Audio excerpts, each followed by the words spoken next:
आज की इस वीडियो में आपको 7 पॉइंट बताऊंगा जिसकी मदद से आप पता लगा सकते हो कि असली ब्रेकआउट है या फेक। और मैं आपको गारंटी के साथ कह सकता हूं, अगर आपने ये 6 पॉइंट को जान लिया और अंत में ये सबसे इम्पोर्टेंट और लास्ट वाला पॉइंट भी जान लिया और ये 7 पॉइंट को अच्छे से कवर कर लिया, तो आपका कभी भी ब्रेकआउट फेल नहीं होगा। अगर कभी भी फेल होता है तो चैनल को अनसब्सक्राइब करके चले जाना। तो चलिए देखते हैं पहला point. After breakout check important support and resistance zone first. हमेशा ब्रेकआउट के वक्त चेक करना कि सामने नियरेस्ट कोई भी इंपॉर्टेंट जोन तो नहीं है। अगर इंपॉर्टेंट जोन होता है तो प्राइस वहां से रिवर्स होने का चांस बहुत ज्यादा है, इसलिए ऐसी कंडीशन में एंट्री नहीं करनी चाहिए। 20 मई 2024 जेके सीमेंट का 15 मिनट चार्ट में 3940 लेवल को ब्रेकआउट करके प्राइस ऊपर चला गया, लेकिन थोड़ा ऊपर जाने के बाद प्राइस रिवर्स होकर बायर का स्टॉप लॉस हंट कर दिया, क्योंकि 4000 लेवल में एक इंपॉर्टेंट रेजिस्टेंस जोन था। इसलिए हमेशा ब्रेकआउट में एंट्री करते टाइम इस पॉइंट को नोट करना चाहिए।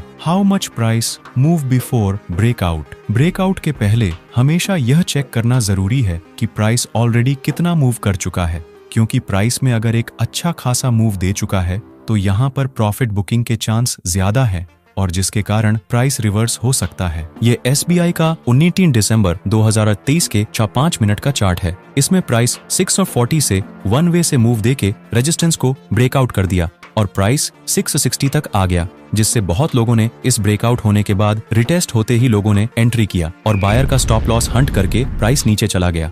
Always wait breakout candle with closing. हमेशा ब्रेकआउट के टाइम कैंडल क्लोजिंग का वेट करना चाहिए, क्योंकि जिस कैंडल को देखकर आप सोच रहे हो कि यह ब्रेकआउट हो चुका है, उसका क्लोजिंग कुछ इस तरह के दिख सकता है। यह HDFC बैंक के 26 मई 2024 का 15 मिनट का चार्ट है और प्राइस 1657 के रेजिस्टेंस ब्रेक करके प्राइस ब्रेकआउट कर दिया, लेकिन क्लोजिंग के टाइम पर प्राइस जोन के अंदर जाकर क्लोज कर दिया, जिससे प्राइस ब्रेकआउट नहीं दिया और ऐसे रिटेल ट्रेडर का स्टॉप लॉस हंट कर दिया।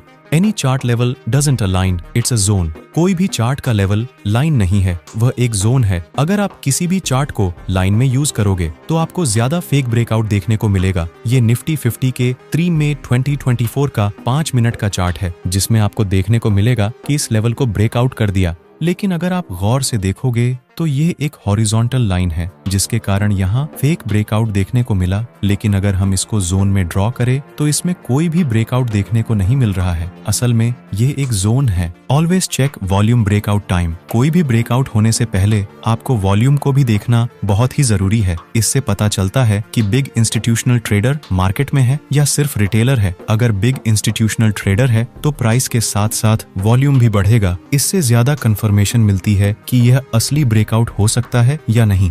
Price is holding nearest zone. Breakout के सबसे सीक्रेट बात यह है, जब किसी भी चार्ट में रियल ब्रेकआउट होता है तब big institutional trader retail trader को पता ही नहीं लगने देता है कि असली ब्रेकआउट कब होता है। तो ये जो छठा पॉइंट है, इसमें सबसे रहस्यमय चीजें बताई गई हैं। तो मान लीजिए कोई भी प्राइस रेजिस्टेंस लेकर जब स्विंग बनाकर मल्टीपल टाइम रेजिस्टेंस को टच करके प्राइस ब्रेकआउट के नियरेस्ट में आ जाते हैं। अगर हम यहाँ पर बायर और सेलर के साइकोलॉजी को समझे तो यहाँ से बायर प्राइस को ऊपर ले गया और रेजिस्टेंस लेकर प्राइस करेक्शन करके फिर से रेजिस्टेंस पर आ गया और यहाँ 13 दिन के अंदर सेलर को डोमिनेट करके बायर ने प्राइस को ऊपर लेकर चला गया और फिर से सेलर प्रीवियस लो स्विंग को ब्रेक नहीं कर पाता है, जिससे 8 दिन के अंदर फिर से बायर डोमिनेट करके प्राइस को रेजिस्टेंस जोन में लेकर आ गया और तीसरी बार सिर्फ 4 दिन के अंदर फिर से प्राइस को रेजिस्टेंस जोन पर लेकर आ गया। और अगर आप ध्यान से देखोगे तो यहाँ प्राइस मल्टीपल टाइम टच करा है, लेकिन टाइम छोटा होता जा रहा है और यहाँ सेलर प्रीवियस लो को तोड़ नहीं पा रहा है। इसका मतलब big institutional trader silently price को ऊपर ले जा रहा है और प्राइस अचानक ब्रेकआउट कर देता है, जिससे प्राइस लगातार ऊपर चला जाता है। Always check broad time frame multiple time chart analysis. मैंने आपको 6 पॉइंट बताया जिसकी मदद से आप फेक ब्रेकआउट से बच सकते हो, लेकिन आपका यह 6 पॉइंट देखना जितना जरूरी है उससे कहीं ज्यादा 2 गुना ये पॉइंट जानना बहुत ही जरूरी है। देखो, अगर आप 5 मिनट में ट्रेडिंग करते हो और आपको इसी टाइम फ्रेम पर कोई भी सेटअप मिला हो और मैंने जो आपको 6 पॉइंट बताया उन पॉइंट में से सभी को अपने अप्लाई कर लिया, फिर भी आपको चार्ट के बड़े टाइम फ्रेम पर जाकर देखना होगा कि मार्केट कौन से ट्रेंड में है। अगर मार्केट डेली टाइम फ्रेम पर डाउन ट्रेंड में है और आपको अपसाइड का एक बाइंग स्ट्रैटेजी मिला है और आप बाइंग कर लेते हो, जिसके बाद आप कॉन्फिडेंट होकर ट्रेडिंग में एंट्री करोगे और प्राइस थोड़ा ऊपर जाकर आपका स्टॉप लॉस हिट करके नीचे चला जाता है। यह 9 मई 2024 के JSW स्टील का 30 मिनट का चार्ट है, जिसमें यहाँ पर दिखाया गया है कि इस सपोर्ट को ब्रेक डाउन करके प्राइस रिटेस्ट किया और कुछ देर बाद सेलर का सारे स्टॉप लॉस हंट कर दिया। लेकिन अगर आपकी यह 7 नंबर वाला पॉइंट पहले से जान चुके होते तो आप इस एरिया पर ट्रेड नहीं लेते, क्योंकि ये जोन सेलर को ट्रैप करने का जोन है। बिग इंस्टीट्यूशनल ट्रेडर ऐसे एरिया पर रिटेल ट्रेडर को ट्रैप करते हैं, लेकिन अगर आप यह 2 रूल को फॉलो कर लोगे तो इंस्टीट्यूशनल ट्रेडर आपको ट्रैप नहीं कर पाएगा।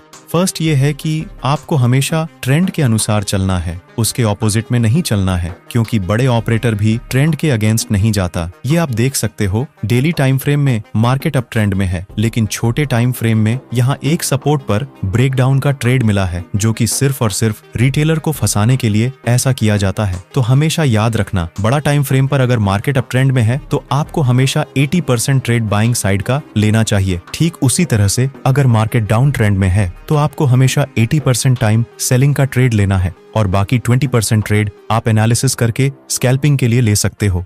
आशा करता हूँ वीडियो पसंद आया है। अगर पसंद आया तो लाइक करके एक प्यारा सा कमेंट कर देना और हमारे साथ जुड़ने के लिए सब्सक्राइब करके जाना।